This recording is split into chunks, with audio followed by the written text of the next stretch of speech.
Hello everyone, it's me again, Galbi, and welcome back to my channel.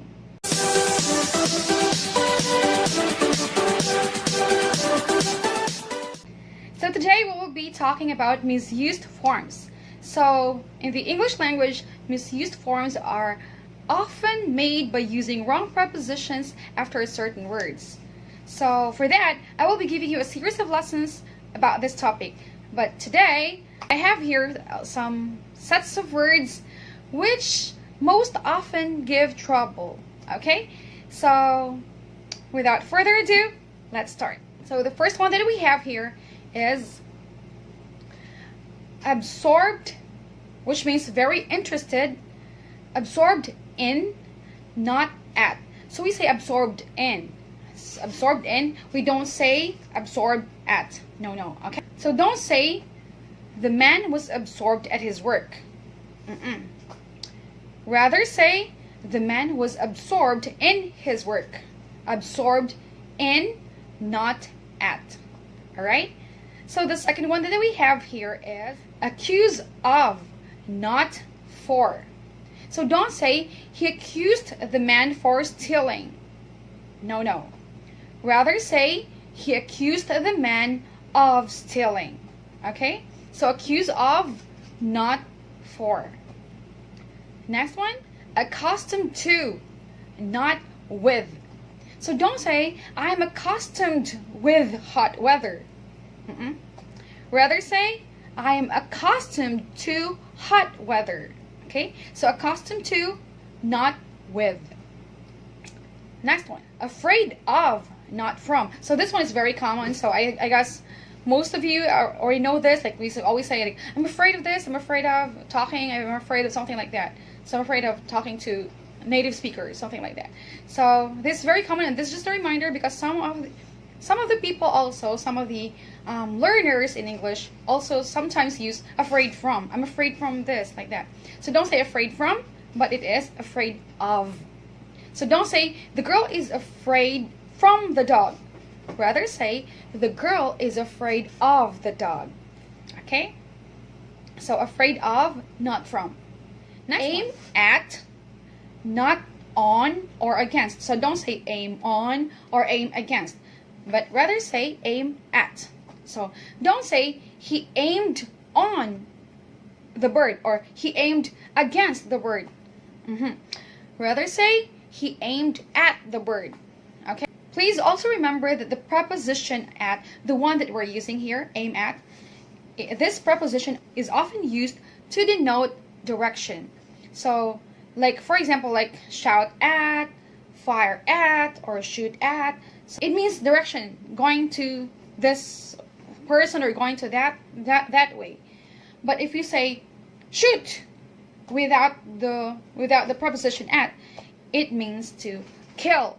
So for example, he shot a bird. So that means he hit and killed it. Okay? So without the preposition at, shot or shoot means to kill.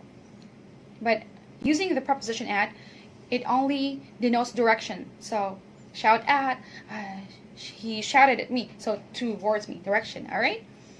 So aim at, not on or against. Alright. So the next one, angry with, not against. Alright? So don't say I'm angry against, but you say angry with. So don't say the teacher was angry against him. Wrong. Okay? Rather say the teacher was angry with him. Okay? And also, always remember that we get angry with a person, but at a thing. So if it's a person, it's with. But if we say, if we mean a thing, we use at. Okay?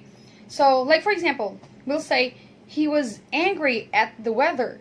So we don't say he was angry with the weather. No, because weather is not a person. So we use the preposition at. So we say he was angry at the weather.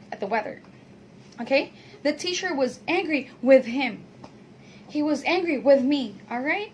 So also remember that it's the same with annoyed, vexed, and indignant. Okay? So we say annoyed with, vexed with, indignant with a person, but at a thing. Okay? So it's with a person, but at a thing.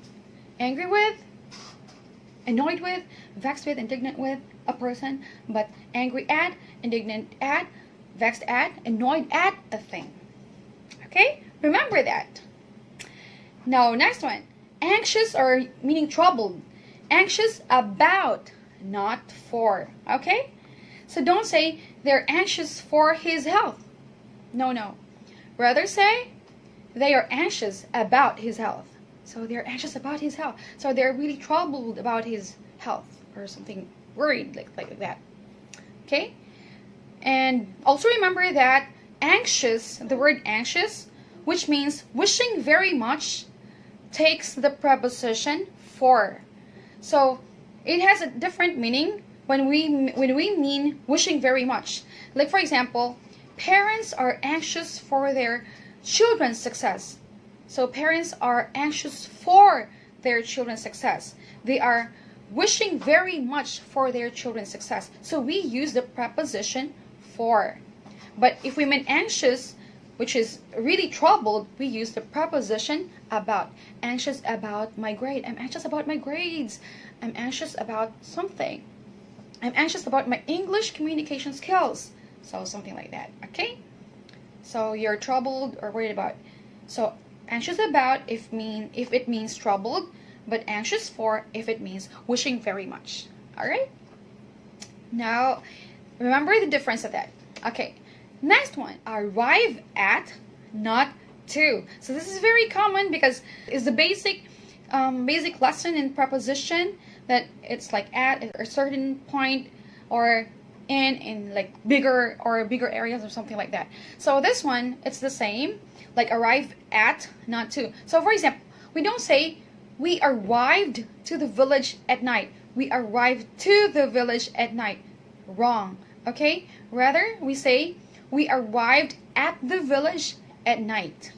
We arrived at the village at night.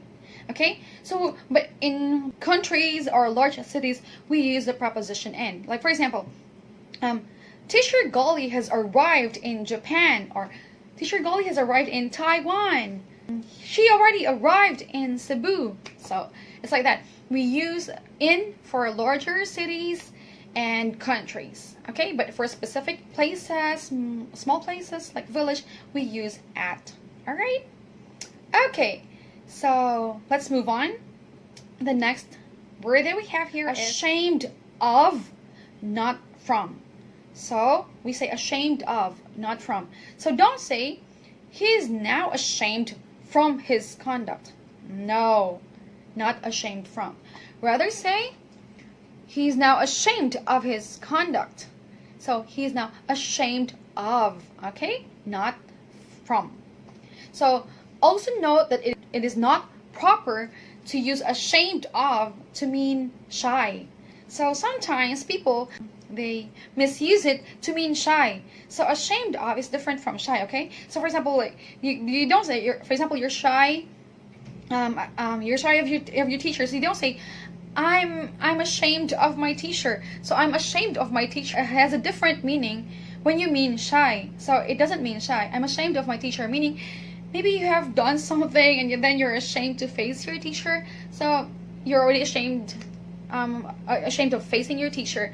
But if you mean shy, like you're just really shy, so you should say, I am shy of my teacher. Okay? So I'm just shy because my teacher is so pretty, so I'm shy of my teacher. So something like that. Okay? So ashamed of is not, it doesn't mean shy. Alright?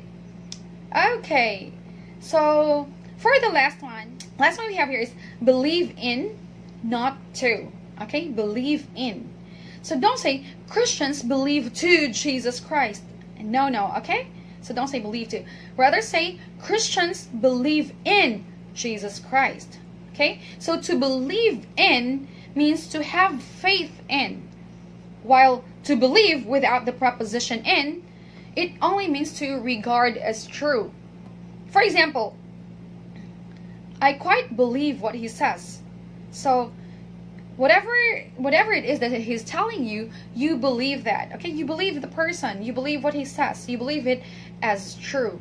Okay, so I quite believe what he says. So it doesn't have the preposition in. You don't use the preposition in because it only means that you regard it as true. Okay, but if you mean have faith in someone or have faith in something, you use the preposition in. So that's why we say I believe in you, so meaning I have faith in you. So Christians believe in Jesus Christ. So Christians, they have faith in Jesus Christ. All right, so I think that's all for now. Maybe I'll see you again on my next vlog, next video about this. So there will be a series of lessons about this. There will be a lot. For now, let's stop here because I don't want to hold much of your time. So thank you all for watching, and for those who are watching right now who haven't subscribed yet, please click subscribe and also the notification bell so that you will be notified on my next video. Okay, so thank you guys for watching. I'll see you again in my next video. Bye bye, God bless.